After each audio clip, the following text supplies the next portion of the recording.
I love making this bread in a stand mixer because it just makes it so much easier than having to knead by hand. It's quicker and it's not as messy.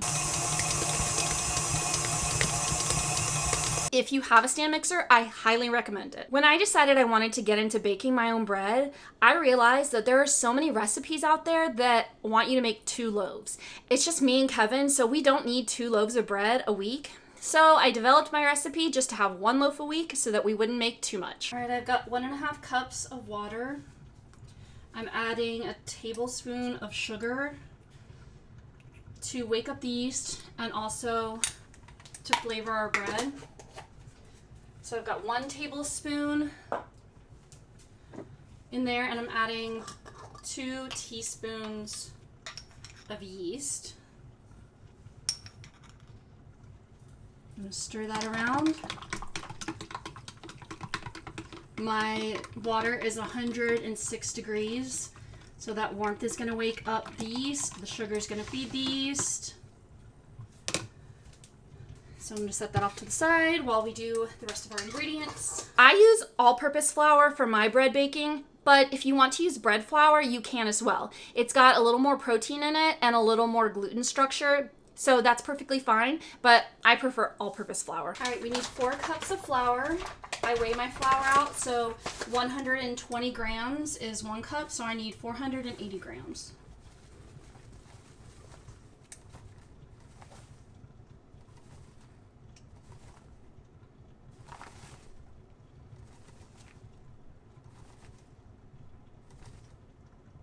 Okay. All right, we've got our flour in the bowl. I'm going to put that on the stand mixer. All right, I'm adding a teaspoon of salt, and I'm just going to run this to stir it so that that salt's incorporated, so that when the yeast mixture hits it, it doesn't get killed by getting a direct hit of salt. All right, I'm going to add my oil. I'm using a 1/4 cup of avocado oil. I use butter too, but I didn't have time to soften it, so I'm just going with oil. But if you use butter, make sure it's soft just so it's easier to combine in your mixer. All right, our yeast mixture is foaming, so I'm going to pour that in with the mixer running.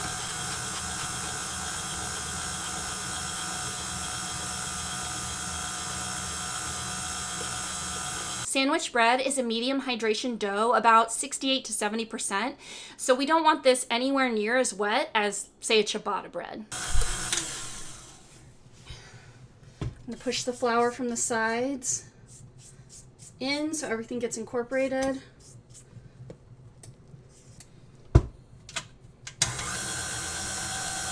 That hydration level allows it to be a soft, supple loaf of bread that your family will enjoy. The dough will be tacky but not sticky, and the loaf of bread will be soft and supple. This initial step is just to get our ingredients to come together.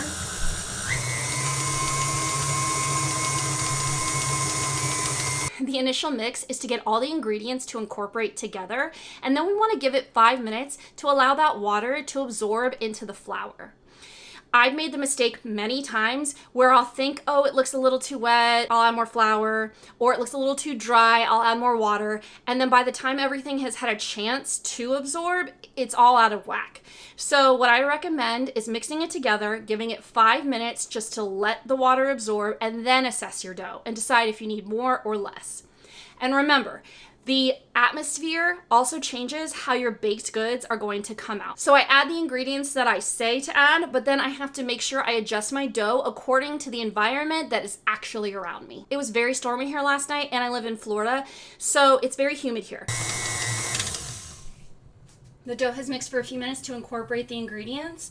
I'm going to give it 5 minutes so that water can absorb into that flour before I decide whether I need any more water or any more flour. So I'm just gonna leave it like that and give it 5 minutes to hydrate. All right, the dough has had 5 minutes to come together. It does look a lot more hydrated, so I think I'm good with my flour and water ratios. Now I'm gonna put it on 4 or 6 and let it spin for 3 minutes.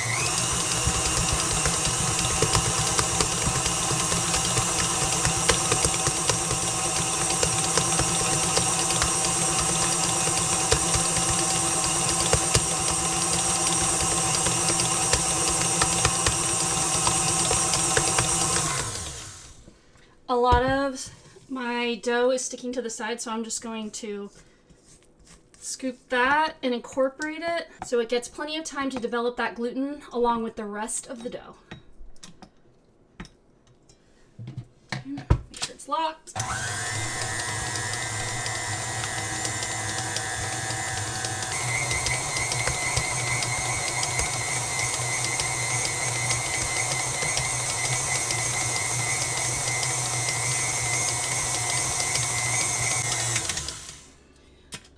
It's been going for 3 minutes.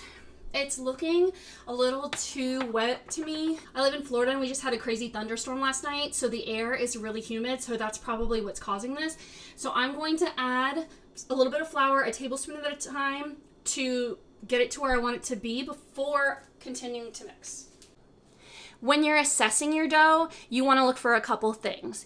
If it's too wet, it will be like a thick pancake batter and not really have any shape. It'll streak around the sides and not really come together to form a ball. That means it's too wet. If it's too dry, it might form into a ball way too quickly. You might start mixing it and go, oh wow, this is really formed quickly. It shouldn't form that quickly. So that would be too dry. And if it's craggly or breaks apart, or if there's no, touch your dough and if there's no tackiness to it at all, it is too dry. We want it to be tacky, but not sticky. And we want it to be able to be soft, supple, and form into a ball eventually, not immediately, and not be like thick pancake batter. Got a half teaspoon measuring spoon here. So one tablespoon. And let's mix to see if that's all we need.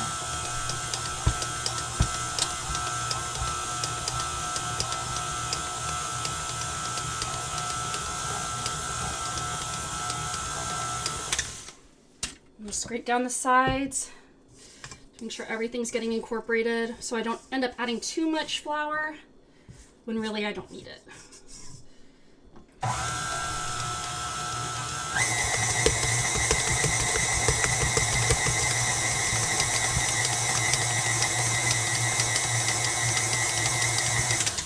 It's still just a little bit more wet than I want it to be, so I'm just going to add a half a tablespoon, and I think that should be good. I don't think I'm going to add any more after that. Lock it.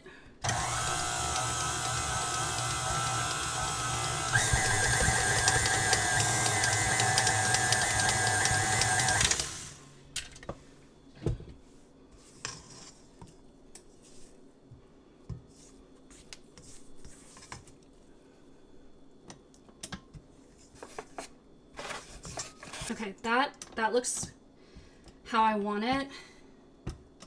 So I'm not going to add any more flour. Now I'm going to do the final mix for 2 minutes on number 6 before letting it do its first proof. Gluten is what gives the bread its structure, so we really want to give it time in the mixer to develop that gluten. So when you're making a sandwich bread, you want a tight crumb. If you watched my video about making ciabatta rolls, we wanted an open crumb because we wanted those light, airy holes that ciabattas have. Sandwich bread is not the same.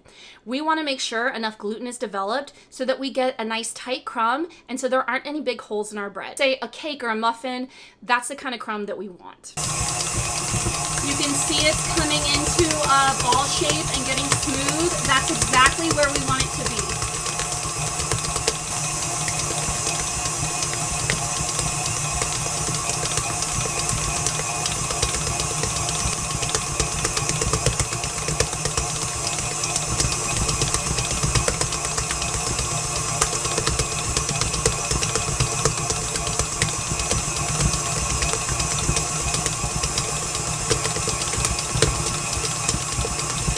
It's had the last 2 minutes. It's sticky but not, or it's tacky but not sticky. So now I'm going to cover this with a damp cloth and let it proof for an hour. It's a little chilly in my house today just because the air conditioning is running, so I'm going to put this in the oven.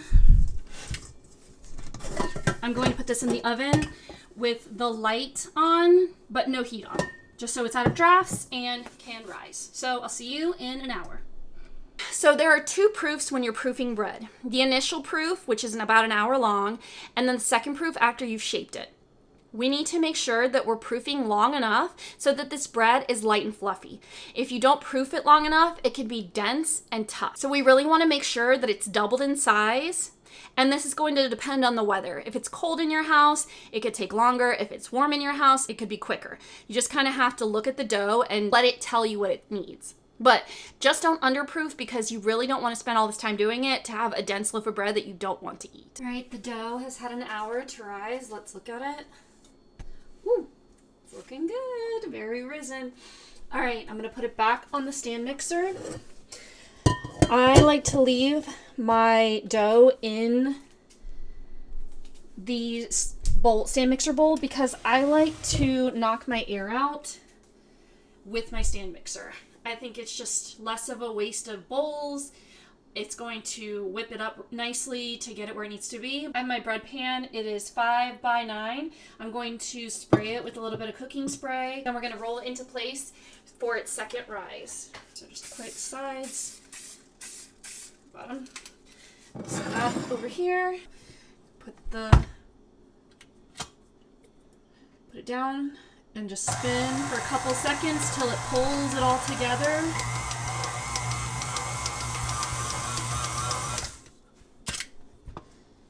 Pull it off the sides a little bit. It might still be have a little too much moisture, but that's okay. It's not like way too much, but quick little spin, get it in a ball. Okay, now that it's in a ball, I'm gonna dust my area.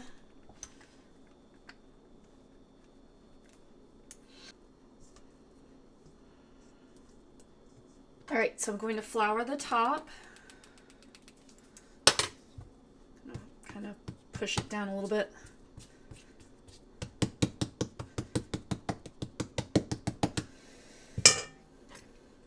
Flour the top.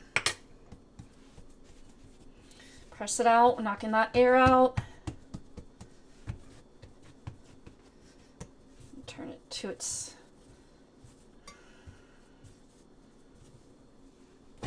Turn it to the side. When you're shaping your dough for the bread pan, you're going to lay it flat on your work surface and push it out. You can also use a rolling pin if you want to. If your dough starts pulling back and not doing what you're wanting it to do, then it might need a little bit of a rest. So I give it about 5 to 10 minutes just for the gluten to relax so that you can shape it. With the sandwich loaf, it's not that typical that you need to bench rest, but in case it happens to you, if it starts springing back, just give it a few minutes for the gluten to relax, then come back and continue to shape it. So now I'm going to roll one side to the center, roll the other side to the center, and we're going to pinch it shut. So once you get it rolled, pinch it shut. That will help the dough from expanding too much in the oven. We don't want it to like unravel. All right, so there's our loaf. Side's a little sticky.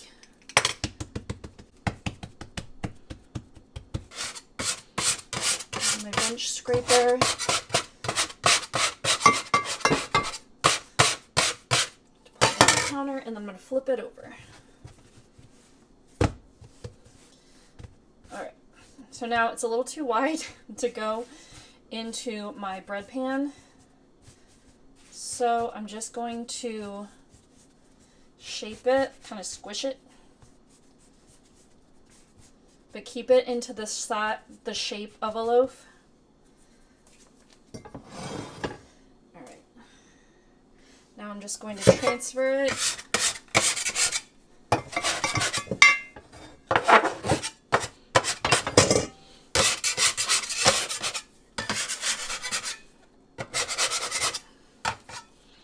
To transfer it into my greased bowl.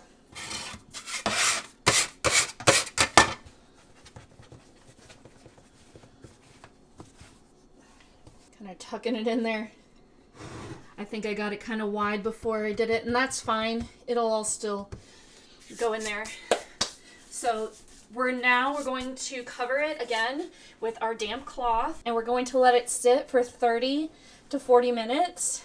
I'm going to preheat the oven now to 375 so that the bread is ready to go in once the dough is done. All right, our bread has had 35 minutes. Let's uncover it. Look how puffy and pretty it is. Okay, so I don't egg wash or butter it or anything like that. I'm just fine with a dull crust. That doesn't bother me, but if you do want to do an egg wash, mix an egg with a tablespoon of water, get it real beat up like you're doing scrambled eggs, and then take a pastry brush and just brush it on the top, making sure you don't have puddles of egg anywhere. But so we're going to put this in the oven at 375 for the first 15 minutes, then we'll turn it down to 350 for the last 30. So I'm going to do that, and we'll come back when we have our beautiful loaf of bread. So we add yeast to this dough, and that's what helps it rise. When we put it into a hot oven, the yeast is giving it one last-ditch effort not to be killed, and it expands even further, and that's what gives us a light, supple, soft loaf of bread. So we definitely want that oven spring. All right, our bread is done.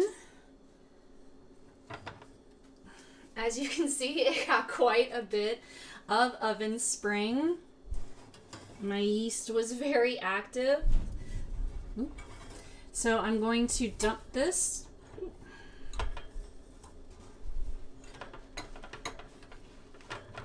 Oh, quickly. Oh, it's hot. Flip it over. All right, and so our bread needs to cool for at least an hour to let the crumb inside set, and then we will slice into it and have a delicious piece of homemade bread. When you take your bread out of the oven, it needs to cool for at least 1 hour before you cut into it. If you cut into it too soon, it could dry out the crumb or it could make it gummy. It needs that time to set its crumb, resist the urge to cut into it right away. All right, our bread is cooled. We're gonna cut into it and see how it tastes.